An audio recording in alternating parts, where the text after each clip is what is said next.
Bonjour à tous, j'espère que vous allez bien. Aujourd'hui, on va parler d'une série qui commence à faire un petit peu de bruit grâce à sa vidéo de danse avec John Hamm qui danse sur une musique hypnotique. Je suis sûr que vous avez dû voir passer ça en vidéo short, soit via TikTok ou autre plateforme.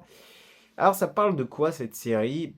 Bah, ça parle d'un gars qui était un trader, qui va perdre son emploi et qui va comprendre que ses voisins sont pleins aux as et qui, bon, évidemment, sont un peu faux cul, vous voyez, amis d'amis, évidemment, et tout ça. Et lui, il va se dire qu'il peut aller les voler sans qu'ils s'en aperçoivent réellement parce ils connaissent même pas peut-être les trois quarts des choses qu'ils possèdent. Donc, du coup, il se dit, bah allez, pourquoi pas aller voler et renflouer les caisses, mais évidemment, c'est un peu plus complexe vu que c'est un homme divorcé. Sa femme est avec son ancien meilleur ami au gars. Lui, il doit payer donc la maison pour sa femme, doit payer sa maison et il doit payer évidemment les charges des enfants, sinon ce serait trop facile. Et on va arriver dans un peu une atmosphère, donc c'est-à-dire de comment receler des objets volés, ce qui est vraiment très intéressant parce qu'il nous donne évidemment les prix des objets et tout ça, donc c'est vraiment très très cool. Alors c'est comment le nom, parce que j'ai pas dit, évidemment il est dans le titre, euh, c'est Vrai voisin, pardon, faux amis. C'est une série vraiment intéressante parce que aujourd'hui, les séries sur les vols et tout ça, j'en en connais pas 40 000 déjà de une, surtout sur un ton un peu humoristique, mais en même temps dramatique et tout ça, on n'en a pas énormément. Pour moi, c'est évidemment pas une série qui est très parlée, malheureusement, à part via ce short-là, etc. Je trouve que c'est bien dommage, parce que c'est une série qui mériterait d'être mise en valeur, justement. Pour une fois, c'est pas tellement, c'est une tragédie, mais c'est pas sombre, c'est pas filmé d'une manière ou déprimante non plus. C'est quelqu'un qui a perdu beaucoup de choses, et malgré ça, on arrive à trouver un malin plaisir à suivre ce personnage, parce qu'on se met à sa place, dire putain, est-ce que je volerais telle ou telle montre? Est-ce que je volerais ce tableau? Est-ce que je volerais ça à la maison? Est-ce qu'il est con d'entrer dans les maisons? Est-ce qu'il y a un système d'alarme? On se pose plein de questions. Et c'est ça qui est super intéressant, c'est qu'on s'immerge directement dans la série. Parce qu'évidemment, en plus, comme j'ai dit dans le synopsis, c'est trop bien parce qu'il donne le prix des trucs qu'il vole. Donc en fait, on arrive à identifier parce que s'il dit je vole une Patek et tu sais pas ce que c'est une montre Patek, bah tu dis mais merde, moi je sais pas combien ça vaut ça.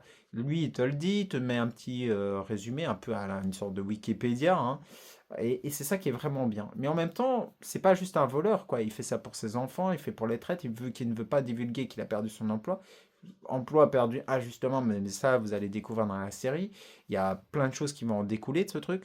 Et vous allez voir des scènes vraiment intéressantes parce que, par exemple, est-ce qu'il va trouver un nouvel amour? Est-ce qu'il est capable de réaimer? Est-ce qu'il va sortir de cette situation? Et ce que c'est vraiment ça qui est intéressant dans cette saison 1. Maintenant, je ne sais pas pour la suite.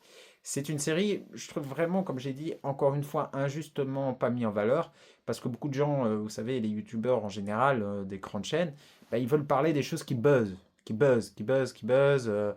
Ils vont parler parfois de grandes séries comme Pluribus que moi j'adore, ou de Stranger Things que j'adore aussi énormément. Mais les petites pépites, c'est très rare qu'ils mettent en avant. Pourtant, je vous garantis que cette série va faire me donner du grand bruit. J'espère, en tout cas. Enfin, de toute façon, ça ne changerait rien à ma vie parce que moi, je l'aime bien. Mais petit à petit, je pense qu'elle va faire un effet boule de neige parce que c'est une série super intéressante. Et comme j'ai dit, c'est John Hamm. John Hamm, où est-ce qu'on l'a vu? On l'a vu dans Mad Men, notamment en Good Omens aussi. C'est un acteur qui était très brillant. Il a apparu au cinéma aussi dans Maverick, un petit rôle certes dans Maverick, mais il apparaît dans Maverick. Et donc c'est un super acteur. Il faut vous rappeler que dans Mad Men, il avait eu un prix du meilleur acteur dramatique. C'est quand même pas rien. C'est un acteur que je trouve très talentueux, qui a un côté hypnotique, qui a beaucoup de classe.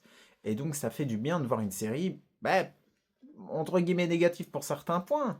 Parce que ça montre le divorce, ça montre plein de choses, mais en même temps qui ne filme pas de manière froide et de manière presque inhumaine, presque. Enfin, vous savez, il y a beaucoup de séries qui parlent de la fin du monde, vous voyez, de pessimisme comme ça, tout ça. Et là, on a une série qui ne parle pas de ce pessimisme mondial, mais de plus humain, où on pourrait s'identifier et en même temps en apportant un truc bah, qu'on se dit, bah, ça ne nous arriverait jamais, en fait, ou presque jamais, et si ça m'arrivait, qu'est-ce que je ferais? Et c'est ça qui est vraiment très très bien. Et c'est une série, donc encore Apple. Apple, moi, pour l'instant, elle fait des bungers à crever.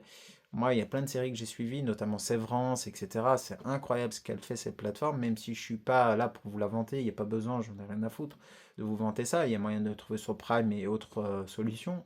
mais c'est une série qui mérite d'être regardée. Donc, et les autres acteurs, est-ce qu'ils sont convaincants aussi? Parce que je parle beaucoup de John Hamm, hein, évidemment, John Hamm prend beaucoup de place, mais les autres acteurs sont super convaincants, quoi. Que ce soit son ex-femme, que ce soit son ancien meilleur ami, du coup.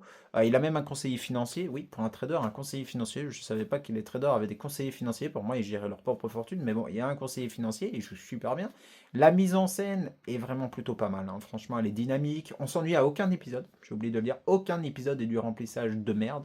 C'est vraiment du bon épisode à chaque fois. Tu as ta dose que tu viens chercher, l'humour, le vol, le recellage, tout. Tu as à chaque fois un épisode et ça se suit très bien. C'est pas un épisode te raconte un vol et c'est marre, on s'en fout, ça raconte rien. Non, c'est vraiment un vrai suivi, il y a un vrai truc de fond, il y a une vraie histoire et je pense qu'elle va être très évolutive. Ça me rappelle des autres séries qui avaient été marquantes comme ça, comme à l'époque de Californication et autres, qui avaient un suivi, mais en même temps on paraissait banal, l'idée d'un voleur. Et puis finalement, ça allait beaucoup plus loin. Mais cette série, c'est exactement ça. Et pour moi, c'est du grand art. Je pense qu'on entendra parler. Je pense qu'elle sera nominée à me donner dans des prix. Peut-être pas la première saison, mais plus tard, on va se rendre compte. Ben, il y avait quand même cette série. Même s'il y a des belles séries en ce moment qui sortent, comme Fallout, Pluribus, etc. etc. Et Stranger Things qui va donner, au moment de cette vidéo, qui va donner son dernier épisode final dans quelques jours. Évidemment, il y a de beaux mondes, il y a de beaux mondes qui arrivent. Mais il y a cette série que j'avais envie de parler parce que je pense qu'elle vaut la peine. Et c'est pour ça que je vais vous dire en commentaire si vous l'avez vue ou pas en vue. Est-ce que ça vous tente pas mal? Dites-le en commentaire. N'hésitez pas. Moi, je vous répondrai toujours. Je pense que trois quarts des gens qui ont envoyé un commentaire sur la chaîne ont eu une réponse. S'ils ne l'ont pas fait, c'est soit par manque de respect. Mais évidemment, ça, je ne réponds pas au manque de respect. Je suis désolé. Mais ça n'arrive quasiment jamais sur cette chaîne parce qu'il n'y a pas de raison. Parce que sur cette chaîne, moi, maintenant, c'est un de mes concepts phares, ce sera de faire des découvertes de pépites comme cette série, et plus parler de négativisme, parce que j'en ai un peu marre de parler de critiques de cinéma et tout ça. Un avis, tout le monde en a un, mais faire découvrir des choses, c'est pour moi donner des petites étoiles aux gens, dire ah ça va être ma série du moment, c'est beaucoup plus sympa. Donc je vous inviterai évidemment à liker, hein, à commenter, comme je vous ai dit, et à vous abonner si ce n'est pas déjà fait pour soutenir la chaîne et d'autres projets similaires. Je vous dis à très bientôt.